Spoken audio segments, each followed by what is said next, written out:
M216 Madison hat. Your monogram will go here, centered on the edge of the hat, about 1/4 inch from the edge. With a ruler, measure, and with a water-soluble marking pencil, mark 1/4 inch from the ribbing. Slide the hat onto a 4x5 inch slimline clamp frame, and with 2 sheets of tearaway and 1 sheet of sticky backing, pull the outside edge of the hat to the lip of the frame. Place the laser on the mark you have made.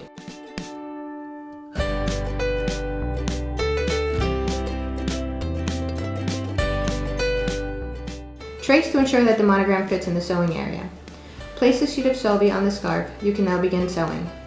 Our flexible rulers seen in this tutorial bend around products easily, so you will have no breaks or cracks. It's a bright color and has silver markings, which make it easy to read during measuring. All of the items used in this video can be purchased at wholesaleboutique.com.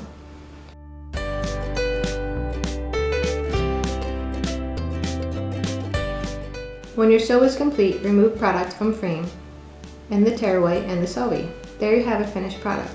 Click the links in the description below to view the items used in this video.